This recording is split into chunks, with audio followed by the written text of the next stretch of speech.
আপনার জীবনে এমন কিছু কিছু সময় আসবে যখন মানুষ আপনার অবস্থান দেখে, আপনার পরিস্থিতি দেখে আপনাকে এড়িয়ে চলবে। আপনাকে ছেড়ে চলে যাবে অনেকেই, আপনাকে অবজ্ঞা করবে, নানান সময়ে ছুড়ে দেবে অপমানের নানান বলি।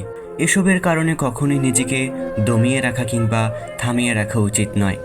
মূলত মানুষের অনুপ্রেরণা জোগানোর মূল ধাপটা শুরু হয় এখান থেকেই। পৃথিবীতে যারা এই সফলতার গল্প লিখেছে তারা কোনো না কোনো সময়ে এই সময়গুলো পার করে এসেছে। সো এই সময়গুলোকে সাথে করেই মানুষের এই সকল আচরণের বিপরীতে দাঁড়িয়ে নিজেকে তৈরি করতে হবে। মনে রাখবেন, ভালো সময়, ভালো পরিস্থিতি, ভালো ক্যারিয়ার দেখে যারা আপনার সাথে থাকে, আপনাকে যারা ভালোবাসে, তারা মূলত আপনাকে ভালোবাসে না।